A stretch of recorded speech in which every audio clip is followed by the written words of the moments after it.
Coucou Kat. C'est bon le son pour toi? Parce que je suis pas sûr d'avoir le bon micro là.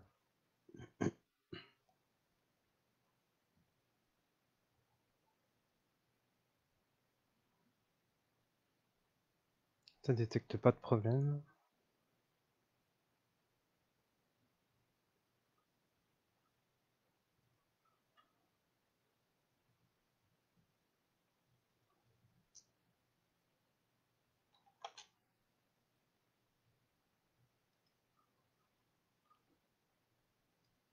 Bonsoir. Vous m'entendez? J'ai pas de retour là sur le son.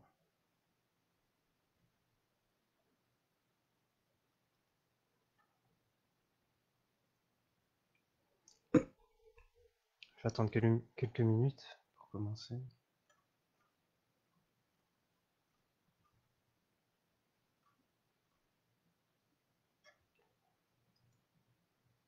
Ouais, ok.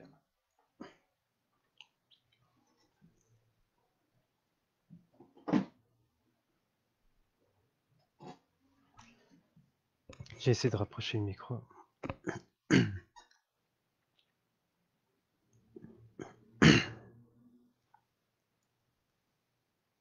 Moi j'ai un peu la voix enrouée.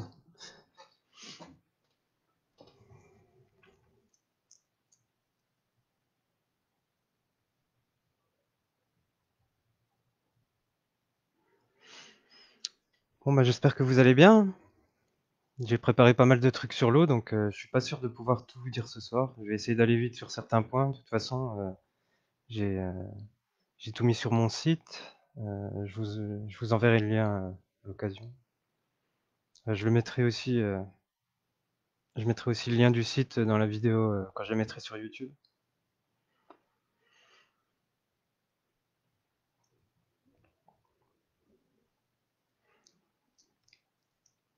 Bon, bah, je vais commencer avec vous. Alors déjà, ben, pourquoi j'ai choisi de parler de l'eau bah, vous allez voir que si vous avez suivi aussi la dernière vidéo sur les champs morphiques, il y a des liens avec l'eau. Euh, puis aussi, c'est un sujet important parce que l'eau, on la trouve partout, hein. Notre corps est constitué à 99% d'eau en termes de molécules. Euh, L'eau, ben, toutes les boissons qu'on boit contiennent de l'eau, sauf l'huile, des choses comme ça qu'on boit rarement. Donc, on considère quand même que c'est un peu le substrat, la substance vivante par excellence. Donc, on dit que la vie est née dans l'eau et qu'on a besoin d'eau pour vivre. On sait que, par exemple, un humain ne peut pas survivre longtemps sans eau. Et du coup, bonsoir Valentin et bonsoir Kat. Je crois que vous êtes trois, ce qui s'affiche chez moi. Alors là, en fait, l'eau, c'est quelque chose qui est très mal compris du point de vue des physiciens et des chimistes, qui, quand ils se contentent de la regarder comme une molécule, donc on verra que si on veut expliquer d'autres choses, certaines propriétés de l'eau, il faut aller beaucoup plus loin. Bah, un autre exemple aussi assez important, c'est la météorologie, parce que finalement, c'est quoi le temps qu'il fait? Il peut être nuageux, quand les nuages, les nuages sont formés d'eau, c'est des petites gouttelettes en suspension qui forment un genre de précipité, on va dire. Et bah, quand le nuage se retransforme en eau, il pleut. S'il fait plus froid ou suivant d'autres températures, ben, ça va être de la neige ou de la grêle. S'il y a du verglas, encore de l'eau. Donc finalement, en fait, même la météorologie, ça se limite à comprendre l'eau et à étudier sous quelle forme elle est dans notre atmosphère. Et puis en regardant aussi le vent, quoi. Donc la météorologie, on peut dire que c'est l'étude de l'eau et du vent.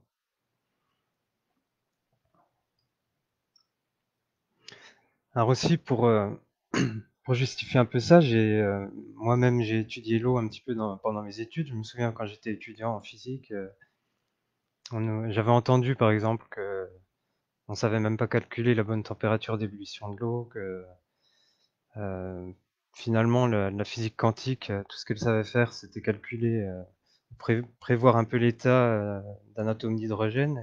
et encore, c'est un atome d'hydrogène seul dans le vide, sans interaction. Et pendant mon stage de fin d'études en DEA, j'ai étudié, moi je vous donne pas le titre à rallonge, mais en gros, ça consistait à faire passer des ultraviolets dans une fine couche d'eau liquide pour essayer de déterminer quels étaient les niveaux électroniques de l'eau liquide et l'énergie d'ionisation. Donc même ça, qui sont des expériences toutes simples, finalement, elles venaient à peine d'être faites. Donc depuis, j'ai pas fait de recherche sur l'eau, mais tout ce que j'ai appris, finalement, ça vient pas de la science standard qui se limite en général à la chimie des molécules. Il faut aller plus loin dans des choses qui sont cachées dont je vais vous parler. Alors, justement, en physique et en chimie, quand on comprend pas quelque chose, on appelle ça une anomalie. L'eau, on a quand même pas mal. Je vais pas tout vous citer, mais par exemple, je vous ai dit la température d'ébullition. Nous, les physiciens trouvent une valeur qui est plus basse. Je sais plus exactement, peut-être dans les 80-90 degrés. Donc, on sait que la température d'ébullition, c'est 100 degrés.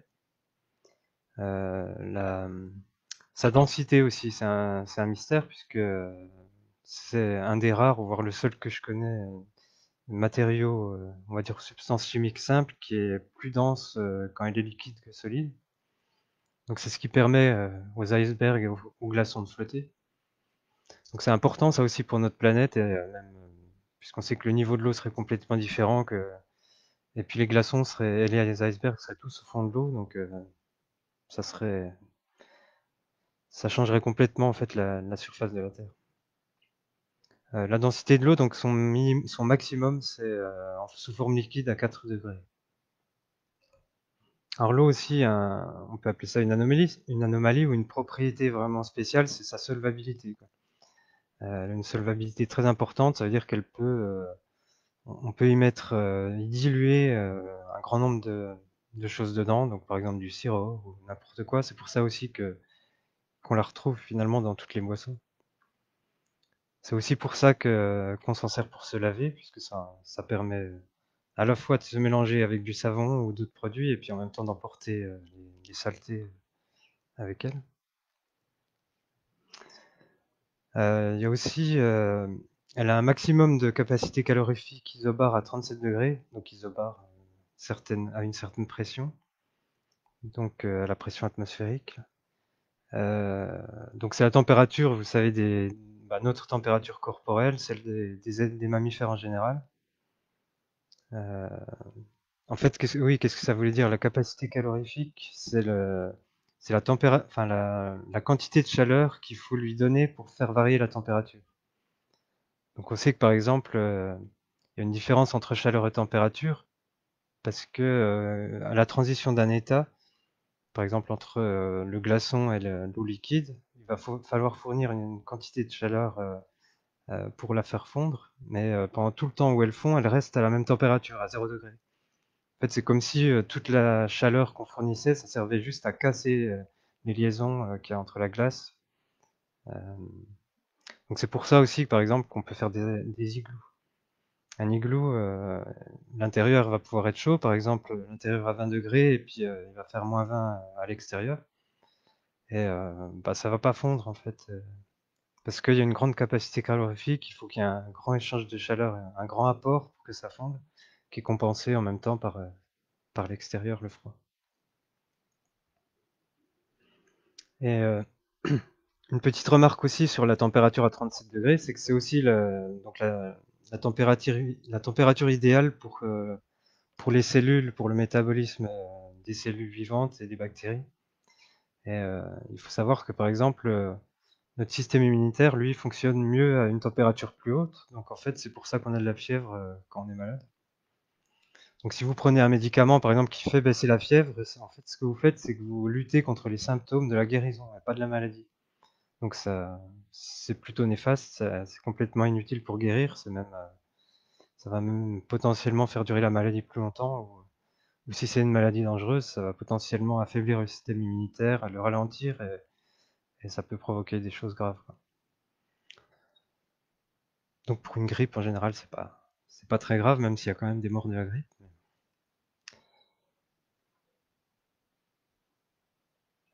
Alors, pour vite fait, l'eau se présente, donc on a dit, sous différentes formes, solide, liquide, gazeuse. Donc sous forme, entre le gaz et le liquide, on va avoir par exemple les nuages. Et donc on a aussi les cristaux de glace, par exemple, les cristaux de neige, qui ont une forme particulière, dont on parlera tout à l'heure. Et donc vite fait, sur la forme que peut avoir l'eau, sous forme liquide, puisque on sait qu'il y a la mer, l'océan, qui sont des gigantesques flaques. Et si on réduit de plus en plus, on se retrouve donc avec ce qu'on appelle des gouttes d'eau. Donc une goutte, ça va former une sorte de petite boule plus ou moins aplatie ou étirée dans un sens, et donc qui est maintenue par sa tension superficielle. Et par exemple, si vous posez une goutte sur quelque chose qui est sur certains matériaux, elle va avoir une forme très très sphérique. Salut Sébastien. Euh, Parce qu'en fait, il y a une propriété des matériaux qu'on appelle enfin, les matériaux qui sont plus ou moins hydrophiles ou hydrophobes. Donc un matériau hydrophobe va avoir tendance à repousser l'eau, et donc la goutte dessus va avoir une forme sphérique. Donc, en fait, la goutte, on peut dire que c'est la forme avec la taille minimale qu'obtient une goutte d'eau du fait de sa tension superficielle. On peut pas, par exemple, couper une goutte d'eau sans changer les conditions de l'environnement. Si vous essayez de couper une goutte d'eau, par exemple, avec des ciseaux, vous vous retrouverez toujours finalement avec une goutte sur un des côtés des ciseaux. Et donc, si on a un matériau qui, au contraire, a tendance à attirer l'eau, eh ben, il se passe ce qu'on appelle mouiller, finalement. C'est que la goutte va avoir tendance à s'étaler. Donc, à l'extrême, on va avoir du papier absorbant, par exemple, qui absorbe complètement la goutte dans laquelle elle entre. Et si le matériau est pas poreux et qu'il peut pas absorber la goutte, elle peut potentiellement s'étaler pour être presque comme, presque complètement aplatie comme une crêpe. Donc ça, le caractère hydrophile ou hydrophobe se traduit par ce qu'on appelle la mouillabilité d'un matériau.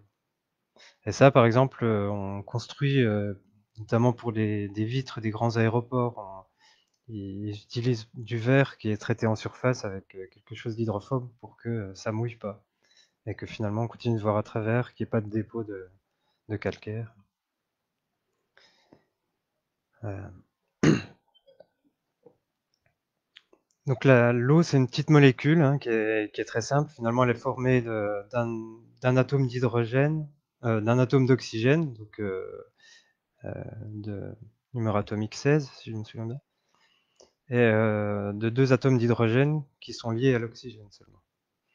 Donc ça forme, on a une grosse boule et deux petites avec un certain angle, je crois autour de 135 degrés.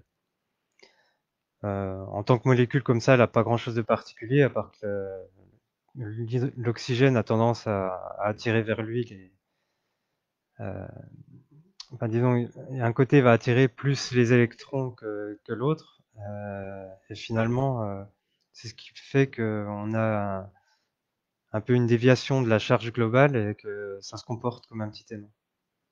Donc, donc si on regarde juste la molécule, sa composition et sa forme, on n'apprend pas grand-chose, on peut rien prédire de ses propriétés. Alors, salut Will. Donc,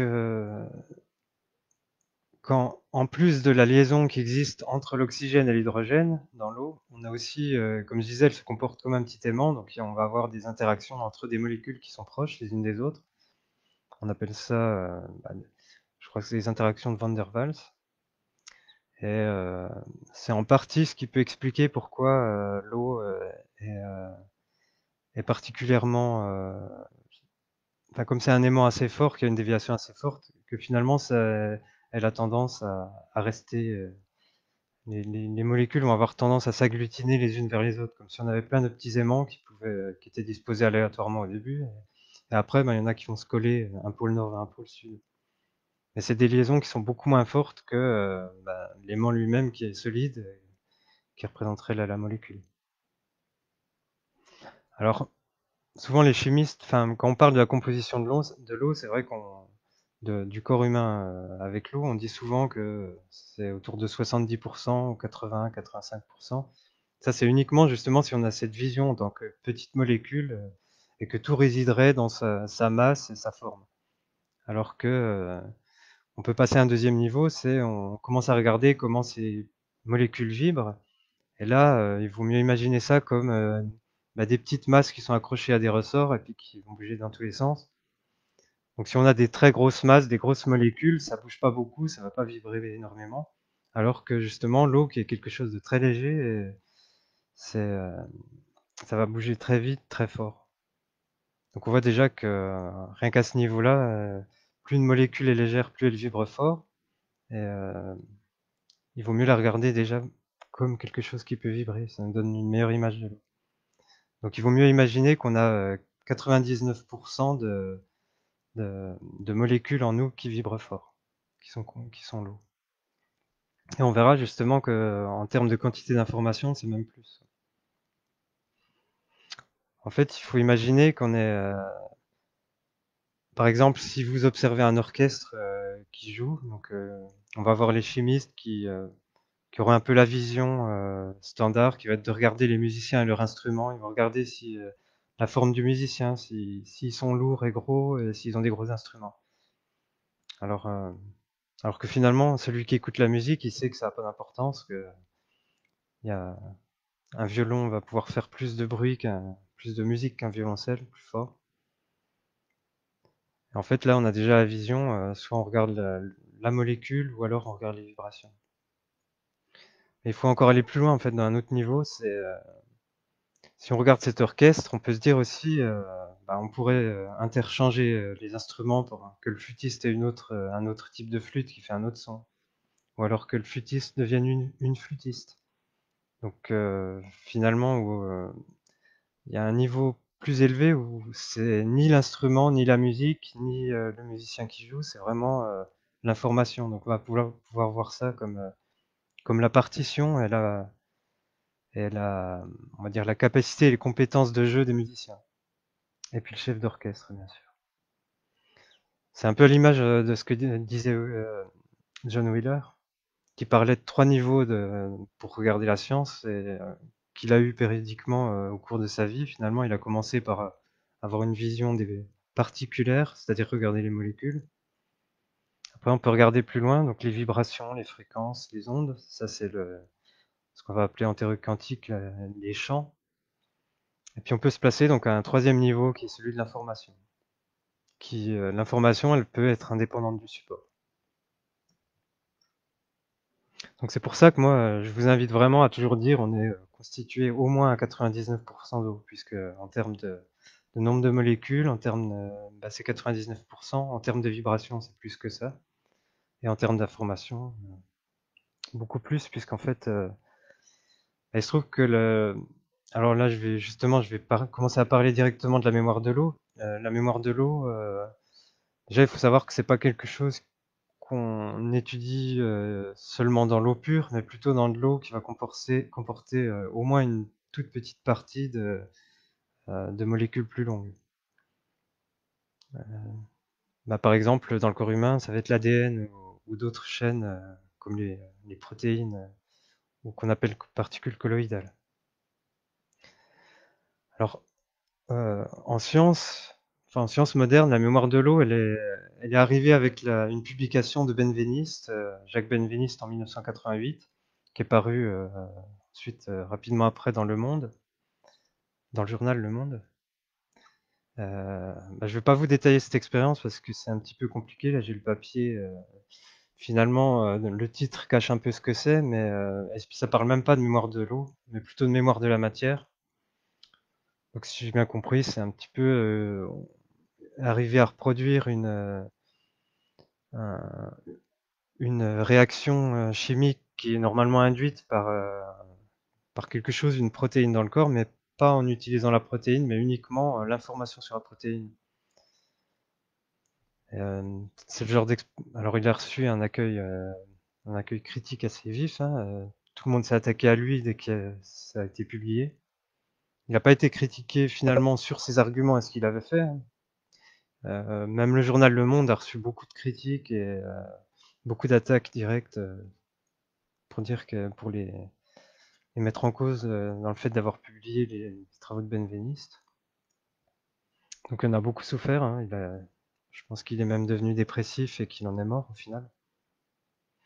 Et ces expériences, elles ont été refaites ça fait, en 2011 par Luc Montagnier, donc le prix Nobel de médecine, qui a découvert le VIH.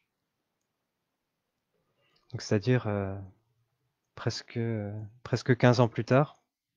Donc lui, il s'est permis de le faire parce que bon, il avait déjà le prix Nobel, il avait envie de faire de la science qui lui plaisait. Il a aussi été vivement critiqué, mais bon, c'est vrai que.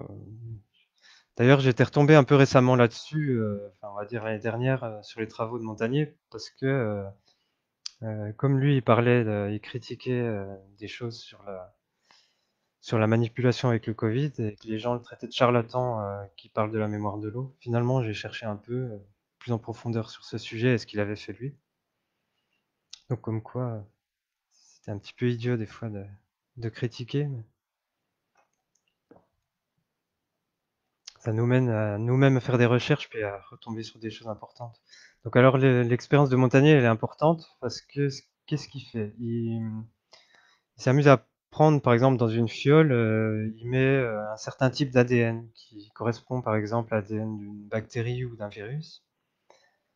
Ensuite, il procède à une dilution, donc dilution successive pour enlever, dans la plupart des échantillons, donc à peu près 99% des échantillons où il ne peut pas y avoir de molécules qui correspondent à l'ADN de la bactérie, et un seul qui statistiquement en contient.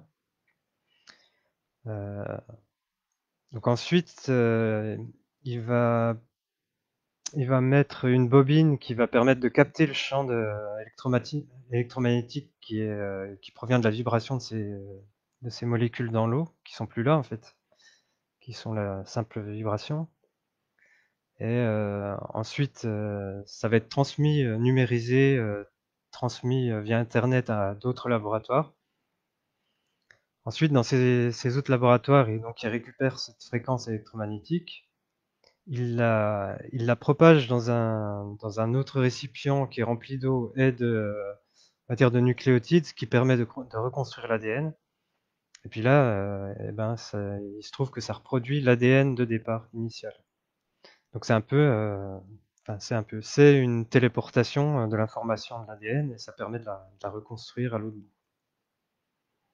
Donc bien sûr, on peut l'appliquer à différentes choses, hein, mais l'ADN c'est important pour nous-mêmes et puis on sait que ça marche assez bien. Ça nous correspond aussi à la composition de notre corps. Alors avec les expériences de Benveniste et de Montagnier, qui sont maintes fois répétées, hein, maintenant, qui sont bien admises par la science, même si on n'en parle pas, ça fait pas la une des journaux. Pour qu'une théorie, enfin pour qu'un modèle, plutôt pour qu'un phénomène soit accepté, normalement, il faut donc qu'il y ait des expériences. Il faut aussi qu'il y ait un modèle physique, théorique pour l'expliquer. Et en fait, ce modèle, je pense qu'il y en a plusieurs qui existent, mais déjà l'année où Benveniste avait sorti son papier, donc en 88, quelques mois plus tard, il y avait une équipe italienne, donc avec Giuliano Preparata et Emilio Del Giudice. Donc ils ont sorti une publication qui explique justement comment la mémoire de l'eau pourrait se former ou pourrait exister finalement. Alors je vais pas vous détailler la publication, mais elle est pas très longue, hein, mais c'est quand même de la physique quantique avec des symboles un peu compliqués. Et puis de toute façon, c'est surtout des calculs. Mais les grands points, c'est que ce modèle, il est basé sur la théorie quantique, sur une formulation dynamique collective des champs quantiques. En fait, c'est une manière un modèle pour étudier statistiquement les champs quantiques dans un liquide. Et puis contrairement à la plupart des autres publications, À la plupart des autres modèles théoriques, là, ils prennent en compte l'interaction entre le dipôle électrique de la molécule d'eau et le champ de radiation électromagnétique qui est autour. Donc ça, forcément, c'est très important pour expliquer ou pour pouvoir imaginer que la mémoire de l'eau est possible. Et puis comme je l'ai dit avant, en fait, ce modèle, il parle pas d'eau pure, c'est de l'eau qui contient des impuretés, donc une faible proportion, en dessous de 1% de molécules plus grandes. Donc si on compte qu'on a des expériences bien vérifiées, sérieuses, avec celle de Montagnier, et un modèle théorique qui est parfaitement cohérent, on devrait admettre que la mémoire de l'eau existe. Donc actuellement, hein, en 2021, je pense pas que quand vous en discutiez avec des gens, il y en a beaucoup qui sont capables d'admettre ça. Ils vont vous dire ah mais non, c'est n'importe quoi la mémoire de l'eau. Comment mettre de la mémoire dans une molécule? Ah oui, j'ai oublié de détailler ça dans mon texte. C'est que finalement, qu'est-ce que c'est que la mémoire de l'eau? Comment elle pourrait emprisonner une certaine mémoire, au moins sous forme électromagnétique? Faut imaginer que, comme on disait, c'est des genres de petits aimants qui vont s'agglutiner et avoir différentes formes. Les aimants, ils vont être aussi donc impactés par un champ électromagnétique qui va pouvoir leur faire prendre des formes particulières. Donc on va par exemple pouvoir avoir des genres de sphères de molécules d'eau, mais rien à l'intérieur. Enfin, disons rien de physique, pas d'autres molécules. Et ce serait une petite cage qui emprisonne un champ électromagnétique dedans. Donc on peut dire que, par exemple, c'est même pas dans la forme, la manière dont elle s'agglutine que l'information va être gardée, mais l'information électromagnétique va être gardée sous forme de sa propre vibration à différentes fréquences dans une petite cage. Même si les deux peuvent jouer, il va y avoir aussi, par exemple, potentiellement des interactions entre les unes et les autres. Donc, alors, la mémoire de l'eau, bah, c'est appliqué directement, par exemple, pour l'homéopathie. Donc, un médicament, habituellement, c'est considéré comme un principe actif, c'est-à-dire une molécule qui est prévue pour un certain effet, agir sur certaines autres molécules. Et puis, on la met dans un substrat, un excipient, qui normalement n'a pas d'effet. Et bon, du coup, l'excipient peut quand même avoir des fois des effets hein, sur l'absorption, des choses comme ça. C'est pour ça que un même médicament avec des excipients différents, par exemple quand il y a le brevet sur le principe actif est terminé, on peut faire des médicaments génériques qui peuvent être un peu différents, absorbés différemment. L'homéopathie, ça vient d'où? En fait, c'est Samuel Hahnemann, qui est né en 1755 en Allemagne. C'était quelqu'un qui était passionné vraiment de la connaissance en général, donc il était très studieux et il avait des grandes compétences en linguistique aussi. Il était passionné de sciences et de tout ce qui existait. Et pendant une période, disons, il était, comment dire, son rôle était de classer des livres dans des bibliothèques, donc des bibliothèques royales. Et pour faire bien correctement son travail, il lisait tous ces livres qui étaient dans différentes langues. C'est en grande partie comme ça qu'il a acquis une grande connaissance générale sur le monde, sur toutes les sciences. Et il s'est intéressé aussi à la médecine. Mais globalement, il était pas du tout satisfait par les théories qui existaient en médecine, qui expliquaient rien finalement. Il n'y avait aucun modèle théorique correct. Il n'y avait pas la possibilité de prévoir, par exemple, comment concevoir un nouveau remède, ou quand on avait une substance, comment elle allait pouvoir agir, quels allaient être ses effets. Le seul moyen, c'était finalement d'essayer sur soi ou sur quelqu'un qui est bien disposé à subir un essai, même pas randomisé, mais à jouer le rôle de goûteur. Donc en 1779, il a obtenu un diplôme de médecine, donc il est vraiment médecin. Mais il n'a pas pratiqué très longtemps, il a pratiqué une dizaine d'années, et puis il a délaissé la médecine en 1790. Et un peu après, c'est là qu'on lui a demandé de traduire un certain livre qui était, c'était quoi? C'était faire la traduction d'un livre d'un médecin écossais qui parlait du quinquennat du Pérou. Et en fait, l'auteur de ce livre prenait l'ingestion de ce qu'ils appelaient cette drogue, hein, qu'on doit appeler, je crois, la quinine maintenant, qui est contenue par exemple dans le Schweppes. Hahnemann a essayé ça sur lui et il s'est rendu compte que ça provoquait une sorte de fièvre avec des symptômes qui étaient similaires à ce qu'on appelait à l'époque la fièvre intermittente. Ça regroupe. Oui, Sébastien, tu pourras poser des questions, mais je sais pas si je pourrais répondre. Alors la fièvre intermittente, ça regroupe plusieurs maladies actuellement, mais ça représentait surtout la malaria, ce qu'on appelle aussi le paludisme. Et c'est là qu'il a fait le lien avec ses anciennes lectures et s'est rappelé de ce qu'a énoncé Hippocrate, hein, qu'on appelle le père de la médecine.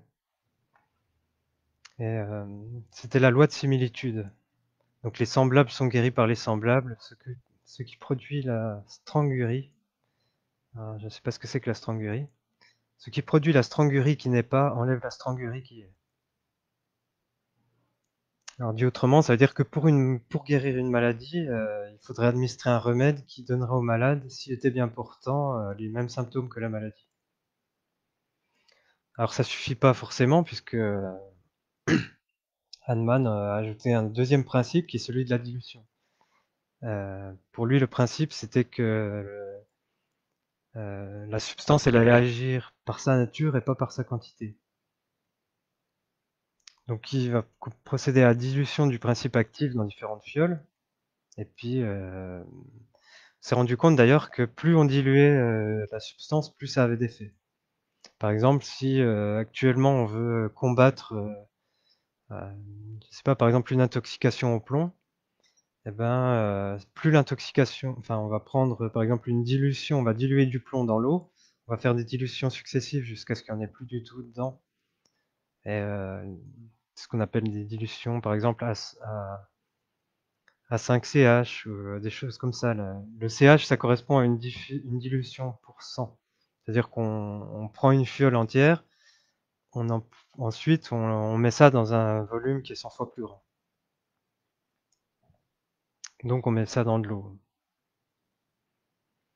Oui, donc si plus l'intoxication au plomb, par exemple, est importante, plus il va falloir le diluer pour avoir d'effet.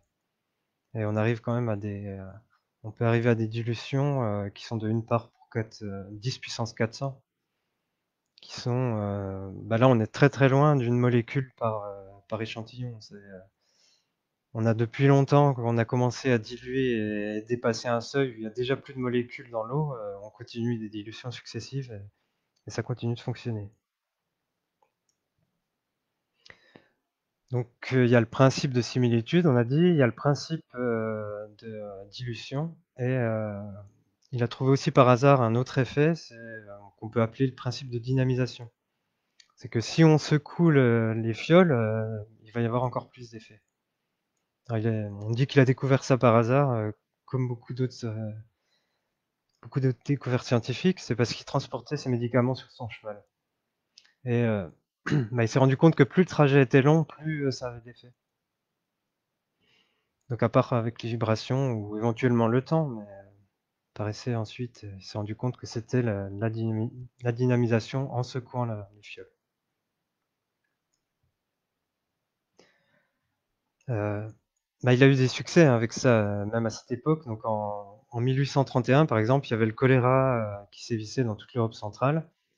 Et la médecine, on va dire de l'époque, qu'on appelle médecine allopathe, utilisant les principes actifs, elle avait à peu près un taux de réussite autour de 45%. Alors que lui, avec son homéopathie, il est arrivé à 96% de réussite. Et,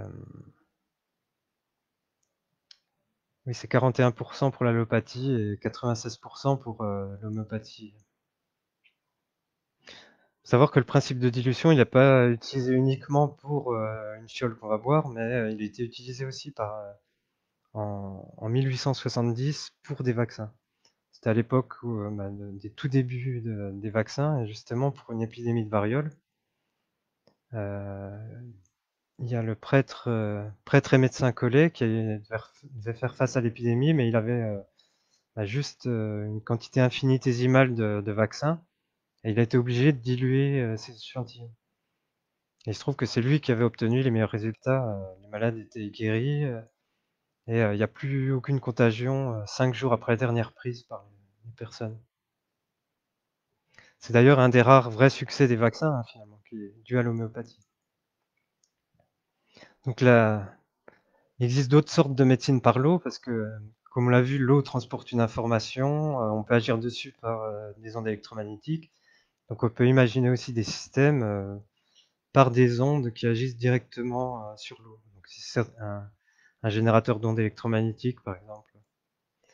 Et ce qui est intéressant avec la mémoire enfin, on va dire avec les effets sur les modifications de l'eau, c'est qu'on n'est pas obligé de traiter localement aussi un problème. On peut avoir un dérèglement au niveau de l'estomac, par exemple, et puis on va avoir, on va pouvoir envoyer des ondes au niveau du pied et ça va se diffuser. Parce que en fait, l'eau qui est dans tout notre corps partage son information. Alors pas forcément instantanément, mais on l'a vu un petit peu que comme ça pouvait fonctionner avec les champs morphiques aussi, c'est que l'eau, de manière générale, va partager un champ morphique commun. On va avoir l'eau d'un organe particulier à son champ morphique, l'eau d'une cellule à son champ morphique. On s'est rendu compte aussi, par exemple, en biologie, que les cellules ne communiquaient pas uniquement par par des échanges chimiques ou physiques locaux entre deux cellules, mais elles peuvent communiquer à distance par des ondes électromagnétiques ou par leur information. Alors ce même principe, il est utilisé aussi par exemple en agriculture, parce que c'est ce qu'on appelle la biodynamie, où on ne va pas utiliser des engrais, mais on va utiliser ni de pesticides, mais on peut utiliser le même produit mais dilué, donc de l'eau finalement, de l'eau informée avec les molécules de l'engrais initial. Je vais pas trop parler, pas entrer plus dans les détails sur la médecine par l'eau, hein. Il y a énormément de choses à expliquer sur la médecine énergétique ou quantique. Je pense que je ferai un sujet entièrement là-dessus. Euh, on peut parler aussi, par exemple, de l'écoulement de l'eau. Donc quand on regarde dans la nature, un ruisseau, c'est jamais tout droit. En fait, ça a une forme, ça prend plein de petits embranchements. Il va y avoir euh, ça va avoir une forme qu'on va dire fractale même. Et bon, on pourrait se dire c'est juste dû au défaut du terrain, puis l'eau s'adapte, mais c'est pas tout à fait vrai parce que l'eau est capable elle-même de modifier la forme des rives. Donc c'est plutôt l'eau qui donne cette forme un peu fractale à l'écoulement. D'ailleurs, si l'eau s'écoulait partout en ligne droite dans les ruisseaux, dans les rivières, ça empêcherait la vie de se développer dedans parce que il faut qu'il y ait des petits endroits où ça va ralentir ou revenir en arrière, et d'autres endroits où ça bouge même pas pour que ça permette pour que les êtres vivants puissent se développer. Donc oui, là, il y a un rapport avec les vortex, Sébastien, c'est que justement tous ces mouvements, enfin toutes ces formes, le mouvement de l'eau crée des vortex. Le vortex de l'eau, c'est ce on va dire un tourbillon d'eau. Et ils peuvent se former à différentes échelles, donc il va y en avoir qui sont très gros et visibles, et d'autres qui sont à des échelles microscopiques. Et ils ont un rôle donc ils agissent sur justement la réinformation de l'eau. Il faut voir ça un peu comme un être vivant qui se redynamise, retrouve son énergie. Et ça agit un peu justement, comme on disait tout à l'heure, sur la dynamisation de la substance homéopathique. Le fait donc l'écoulement naturel de l'eau, ça va être de faire des genres de zigzags qui se répètent à des échelles différentes, qui provoquent des vortex. D'ailleurs, même sur une vitre qui va être parfaitement lisse, elle va pas s'écouler en ligne droite l'eau. Elle va toujours faire comme des petits ruisseaux.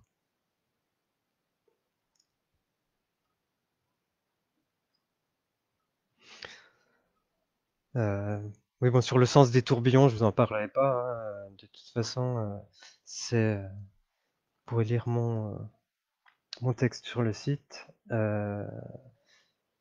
On a, alors on a constaté aussi un autre phénomène un peu bizarre avec l'eau, c'est, on l'a découvert par hasard en 1934 en faisant des études sur les sonars des sous-marins.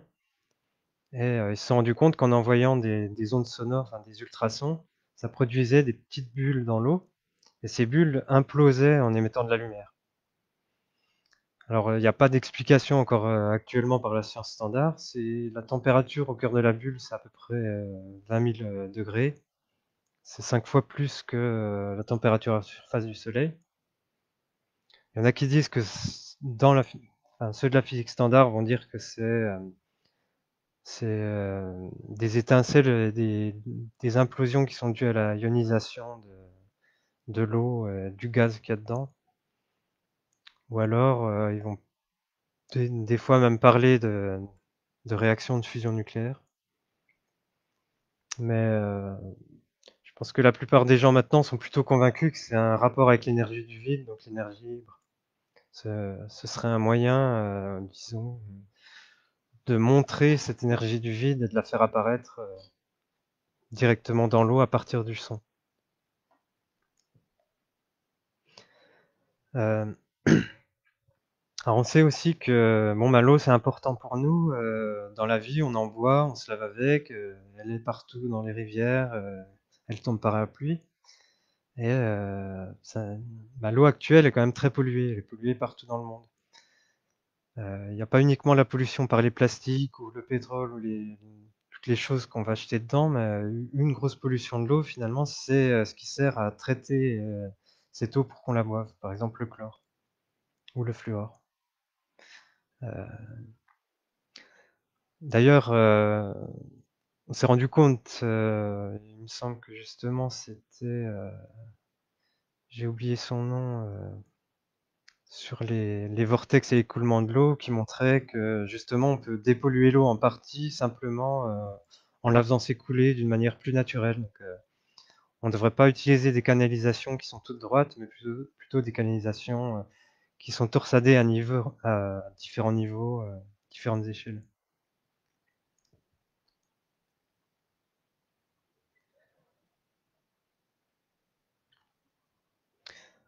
Non, non, ça n'a rien à voir avec le réchauffement des océans. C'est pas les ondes des sonars, c'est très petite quantité d'énergie. Puis de toute façon, le, le réchauffement n'a pas grand-chose à voir avec tout ça. Oui, voilà, c'est Schauberger. Donc pour l'écoulement en torsade, il a constaté hein, que la vie, le fait de changer la forme des écoulements, par exemple pour les berges des rives, des canaux ou des canalisations elles-mêmes, eh ben, l'eau était plus pure, l'eau était redynamisée. Et les êtres vivants se développaient mieux. Il y a des endroits, par exemple, où ils avaient disparu et où ils réapparaissaient. Alors en plus de l'information qu'elle contient, en plus de l'effet des ondes électromagnétiques sur l'eau, on s'est rendu compte aussi qu'il y avait des effets de la conscience elle-même sur l'eau. Alors euh, alors par exemple pendant les expériences de Benveniste, ils se sont rendus compte aussi que quand il y a eu le comité qui était là pour décréter si ces expériences étaient une supercherie ou pas, il y avait une certaine femme qui faisait partie du groupe euh, qui, euh, qui était particulièrement hostile à l'idée de mémoire de l'eau. Et bah, ces expériences, elles ont jamais marché quand elle était là. Par contre, bah, de temps en temps, elles se reproduisaient quand il y avait le reste de l'équipe qui était, même si c'était des sceptiques, ils n'étaient pas, peut-être pas autant hostiles et ils n'ont pas empêché que ça se produise. Alors, qu'est-ce qui justifie de parler, par exemple, d'un effet de la conscience sur l'eau? C'est les travaux du japonais Masaru Emoto qui, lui, l'a mis au point pour observer les cristaux d'eau, donc arriver à faire geler de l'eau sur une surface et ensuite arriver à prendre ça en photo. Et lui, il s'est rendu compte que ben, l'eau, déjà, si elle provenait de différents endroits, créait des cristaux qui étaient différents. Donc ils se contentent pas de prendre juste un cristal, hein, pour chaque échantillon d'eau, ils vont en prendre un certain nombre, plusieurs dizaines, et puis il va prendre globalement ceux qui sont les plus représentatifs, qui se retrouvent en plus grand nombre, et prendre un cas particulier là-dedans. Donc lui, il s'est rendu compte que ça agissait, que différentes choses pouvaient agir sur la forme des cristaux d'eau. Donc on a dit par exemple le traitement de l'eau potable, le chlore empêche presque complètement de se former cristaux. Donc il y a la pollution de manière générale, la musique, les images, les mots et les pensées. Donc tout ça revient un peu au même, hein, quand par exemple il parle de mots ou d'images, ça va être par exemple un mot qui a une certaine connotation dans lequel on va mettre un peu cette idée au moment où on l'écrit. Par exemple, écrire le mot amour, écrire le mot merci, et d'autres on va écrire une insulte, idiot ou haine.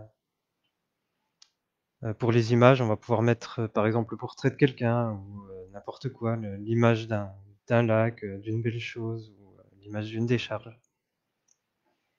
Et il s'est rendu compte que ça agissait toujours, donc ça provoque vraiment des cristaux de types différents, hein. Vous pouvez regarder, je pense, sur Internet, il y en a plein d'exemples. Et plus l'eau est pure et plus le mot est beau, et on va dire plus le cristal est symétrique, élaboré et bien formé. Il s'est rendu compte avec ses expériences d'ailleurs que la meilleure recette qui a été trouvée, c'est de donner en gros des bons sentiments déjà et 2 doses de gratitude pour une dose d'amour. Donc la recette, euh, la recette du bonheur. Oui, donc tu parles du riz, Sébastien. C'est vrai que cette expérience, quand lui il a raconté ses histoires, il y en a qui ont fait des différentes expériences, et, notamment avec du riz. Donc on place du riz dans deux bocaux différents, et certains mettent un mot merci et l'autre je sais pas idiot. Et les gens se sont rendus compte que le riz pourrissait beaucoup plus vite dans celui où il y avait écrit l'insulte. Alors en voyant ça, quand ça a été publié, il y a plein de Japonais qui ont voulu refaire cette expérience et qui trouvaient donc globalement les mêmes résultats. J'ai pas de statistiques là-dessus. Il y en a d'autres qui ont fait aussi des variantes, par exemple qui ont rajouté un troisième bocal. Ils ont soit pas collé d'étiquette ou collé une étiquette avec rien du tout, et ils ont fait en sorte de jamais s'y intéresser. Donc les autres bocaux, par exemple celui avec amour, toute la famille allait le voir et le regardait, essayait de lui donner son amour en pensée. Et celui avec un mot de haine, il le prenait et lui envoyait toute la haine. Et puis le troisième, finalement, il s'en préoccupait pas, il essayait de l'oublier. Et ils se sont rendus compte que en fait c'est celui dont on s'occupait pas qui pourrissait le plus vite. Après c'est pas forcément l'eau dans le riz puisque c'est du riz sec. Tout ça, il n'y a pas de raison finalement que ce qu'on appelle mémoire ou ensuite enfin mémoire de l'eau n'existe pas dans d'autres systèmes, puisque de toute façon ça revient un peu au même que le champ morphique qui existe pour tout ce qui est système auto-organisé. Donc même du riz complètement sec sans eau, ça marcherait. Parce que de toute façon, du riz avec de l'eau, il va moisir dans tous les cas très vite, hein. Même si on lui donne de l'amour, je crois que en quelques jours, c'est fait. Donc, on se rend compte que même sur des choses comme du riz ou de l'eau, la conscience peut agir, et que le pire, c'est de se désintéresser totalement de ça.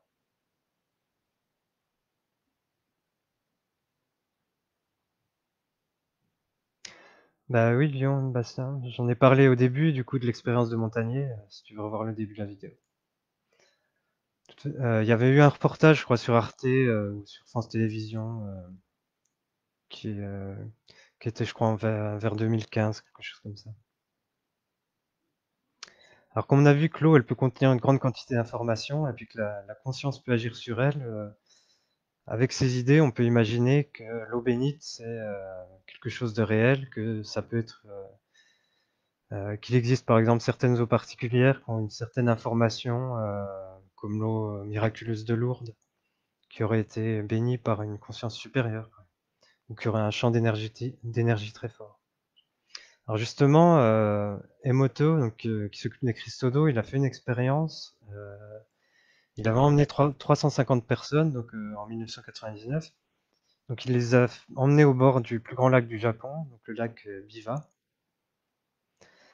Euh, il dit qu'il y a un vieux proverbe japonais qui dit que quand l'eau du lac Biwa sera propre, l'eau du Japon tout entier le sera.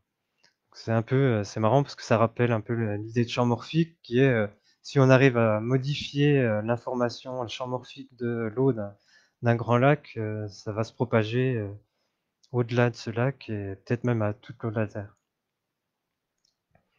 Donc avec ces 350 personnes, ils ont fait pendant à peu près une demi-heure un genre de prière où chacun envoyait de l'amour, la paix, tout ce qu'il pouvait comme pensée positive.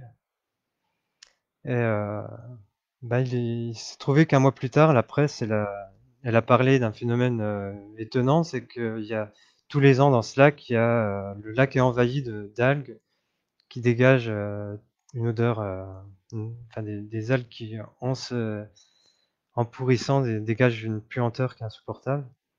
Elles n'étaient pas apparues cette année-là. Donc on peut se dire que c'était peut-être l'effet de la prière des 350 personnes.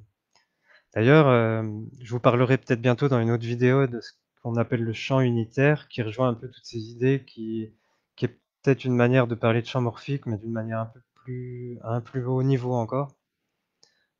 C'est rapporté, je crois, par David Wilcock. Et ces études montrent que il suffit de peu de personnes en fait qu'il y a un genre de biais, c'est-à-dire que une pensée positive agit plus qu'une pensée négative. Donc si vous avez 100 personnes qui envoient des ondes positives, des pensées positives, elles vont battre les 100 personnes qui vont essayer d'envoyer toute leur haine. Donc c'est pour ça, vous découragez pas, hein, soyez positifs. Même s'il y a 10% de personnes qui envoient des ondes positives et que les 90% sont endormis dans la haine, dans l'ignorance, c'est vous qui agirez le plus. Alors après, oui, est-ce qu'on peut dire qu'une goutte suffit? Bah, pas vraiment. Disons, ça a un effet, mais faut considérer que le champ morphique de toute l'eau qu'il va y avoir dans l'univers ou sur Terre, c'est la combinaison de tous ceux qui existent actuellement. Donc, bah, il faudrait prendre en compte toutes les pensées positives, toutes les pensées négatives, toutes les pollutions chimiques, électromagnétiques, etc. Euh, alors, une autre chose étonnante, c'est, j'en avais déjà parlé une fois sur Facebook, donc l'eau, on en a besoin donc pour vivre, il faut qu'on boive régulièrement. On sait qu'on peut pas vivre plus de quelques jours si on arrête complètement de manger et de boire.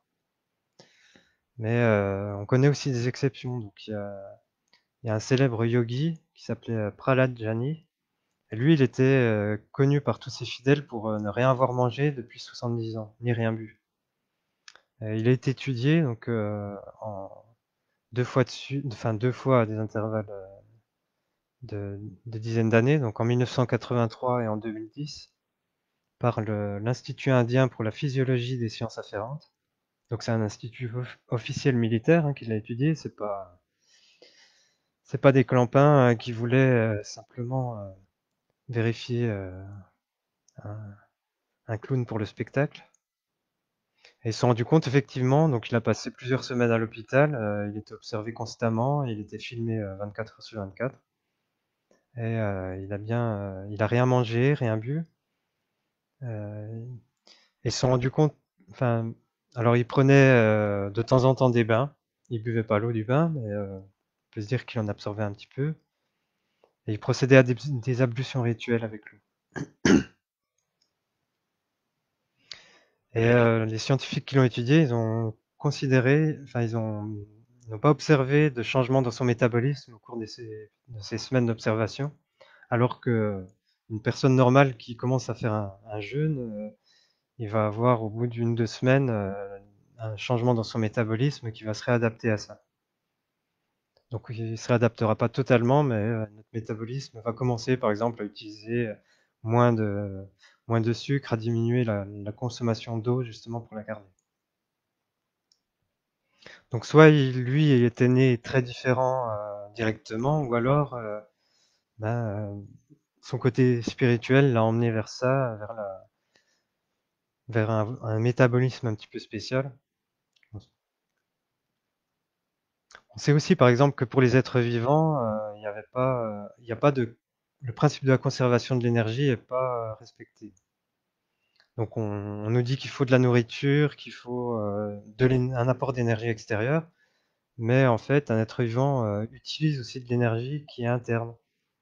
Et la seule possibilité, enfin, pour l'instant, la seule piste pour cette énergie, c'est bien l'énergie du vide, l'énergie libre. Donc les êtres vivants, en fait, seraient capables d'utiliser l'énergie du vide.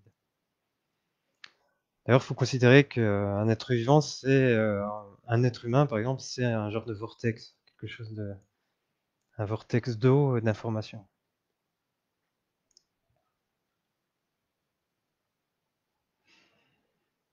On peut dire en quelque sorte que c'est un peu se nourrir de la lumière de l'univers, qu'elle soit visible émise par le soleil ou directement à l'intérieur. Parce que le vide contient une énergie infinie, il suffit de savoir l'extraire. Je ne sais pas s'il m'en reste beaucoup.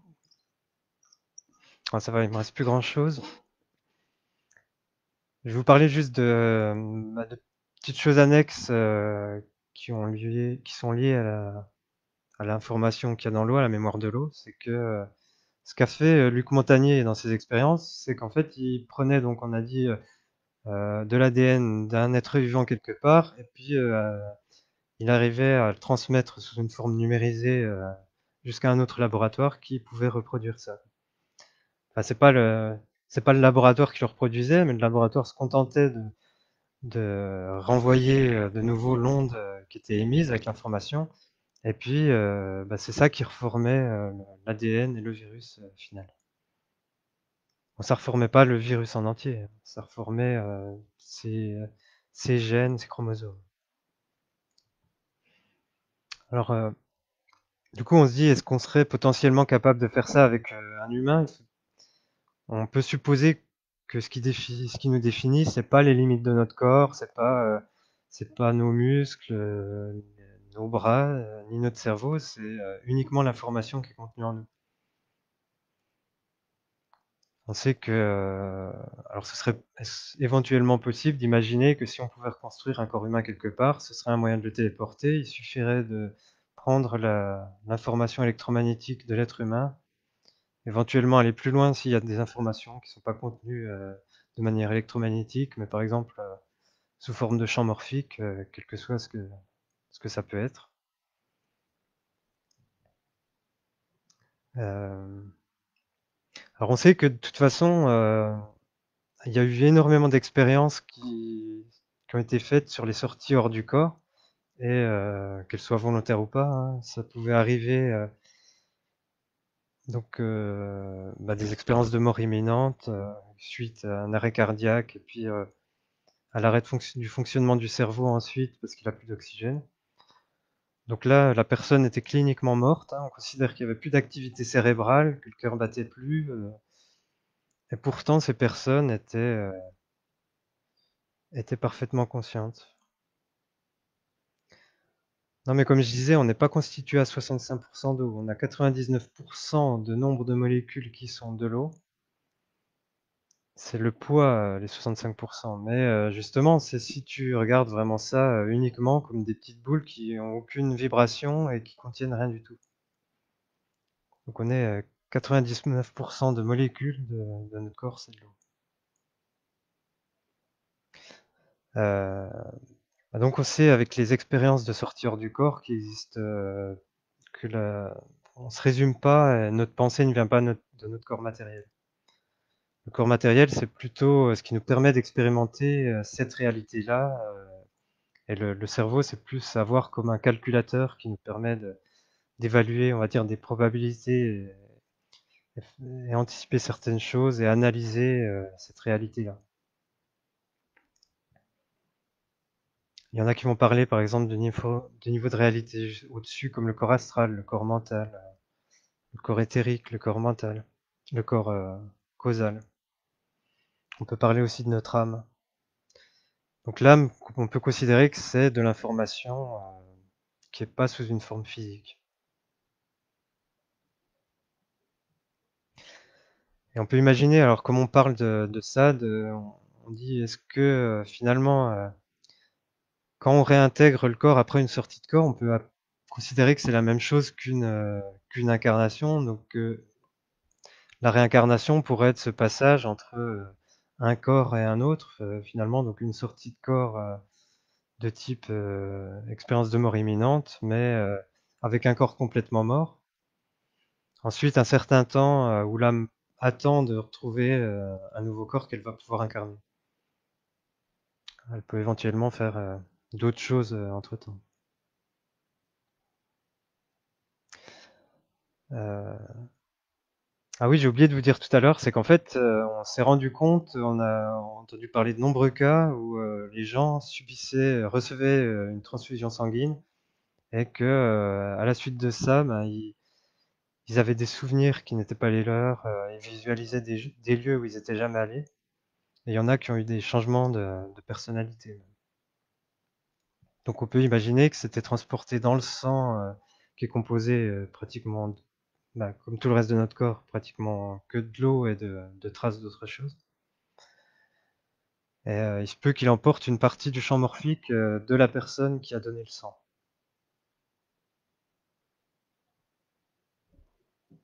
Donc on voit qu'en fait l'eau, bah, ça se résume pas en une petite molécule qui est composée de 3 atomes, et puis on va dire oui, effectivement, on est composé à 70% de cette petite molécule, et puis c'est tout. Elle a une forme vaguement triangulaire. On sait qu'elle vibre, on sait on a montré scientifiquement qu'elle peut transporter de l'information.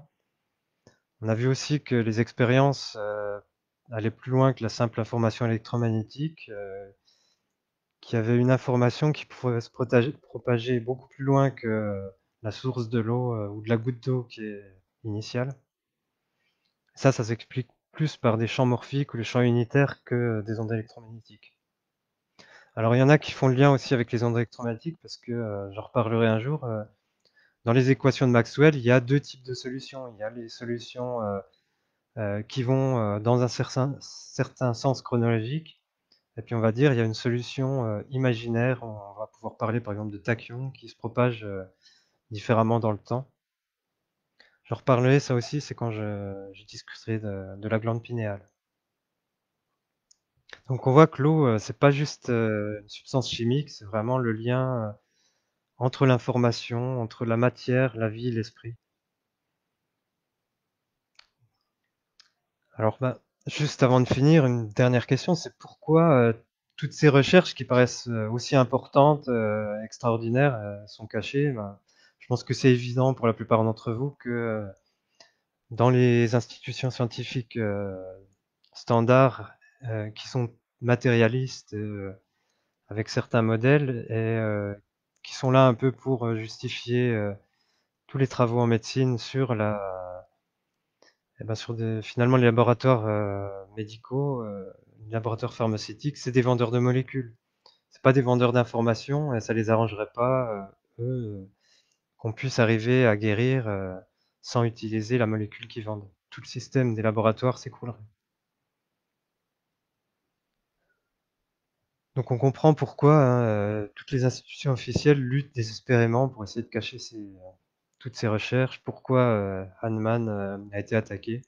Alors lui, bah, il n'existait pas encore de laboratoire pharmaceutique à l'époque, mais c'était le début.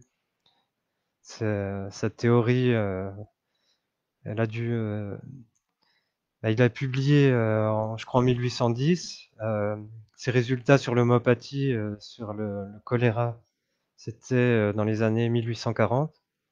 Et juste après ça, on a eu bah, Louis Pasteur qui est arrivé avec ces fameuses théories qui, elles, permettaient de vendre plus de choses. Donc, c'est celles qui ont été favorisées depuis ce moment. Et puis, on se rend compte aussi que tous ceux qui travaillent actuellement sur l'eau, qui sont beaucoup plus ouverts, hein, comme le japonais Emoto, je pense que certains d'entre vous, dont Sébastien, je crois qu'il m'avait envoyé la vidéo de Marc-Henri.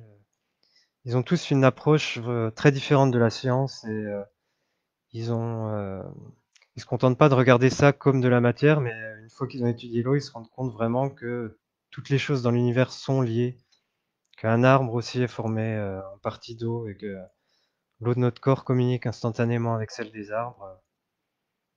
D'ailleurs, je crois que c'était dans le livre des motos que j'avais entendu parler de Sheldrake et ensuite que j'avais lu toutes ces théories sur les champs morphiques. Donc pour résumer un peu tout ce que j'ai dit, c'est que vraiment la molécule d'eau, enfin l'eau se rapproche beaucoup plus d'un être vivant que d'un ensemble de molécules H2O qui sont des petites molécules toutes simples, que chacun d'entre nous peut se voir comme un genre de grosse flaque d'eau, une grosse goutte d'eau qui contient une infime proportion d'impuretés, ou plutôt comme un vortex d'eau. Et c'est ces traces de molécules qui nous permettent d'avoir à la fois une forme plus complexe qu'une simple goutte d'eau, qu'un simple tourbillon, et c'est ce qui permet de stocker sous forme de vibration une partie de notre information. Et on s'est rendu compte aussi donc que cette information, elle se stockait pas uniquement dans des petites sphères, des petites cages électromagnétiques, mais qu'elle se propage très certainement sous forme de champs morphiques et qu'elle se partage dans toute l'eau du monde. Et on sait que que la pensée peut agir sur cette information directement. Donc, je pense que dans les prochaines années, on découvrira encore pas mal de choses sur les champs morphiques, sur la mémoire de l'eau et sur l'effet de la pensée sur la matière. Donc, donc moi, j'ai fini ce que j'avais à dire. Je vais regarder s'il y a des questions. Je crois que j'ai déjà répondu en même temps, hein.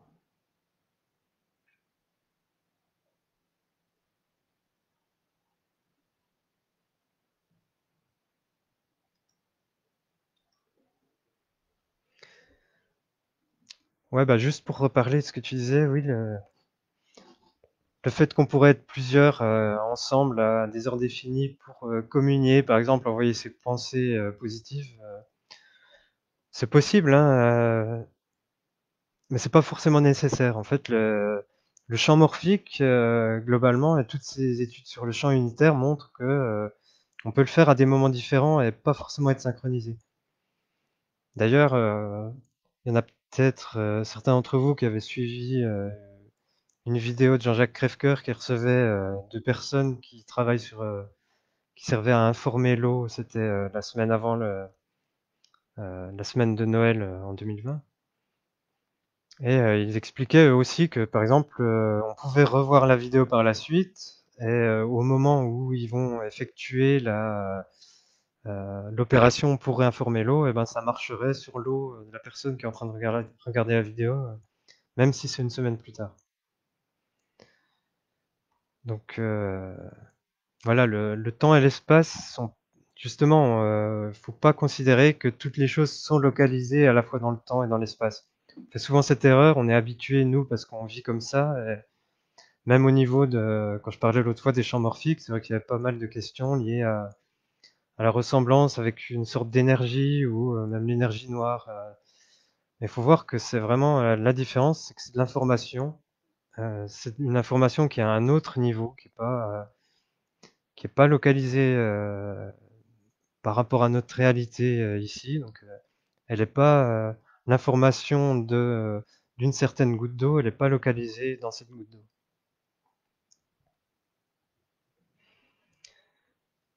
Les travaux de Mesmer, moi je connais pas tellement. C'est celui qui fait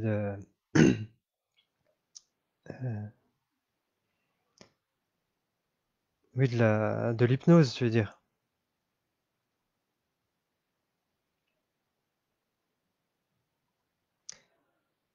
Bon, moi je pense que non, mais là j'ai rien à dire dessus du coup sur ce sujet.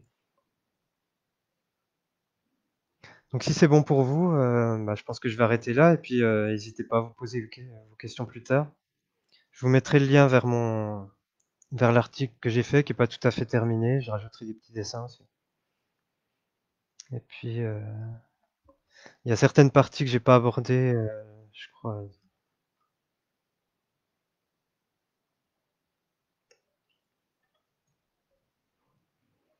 Ah bah ça,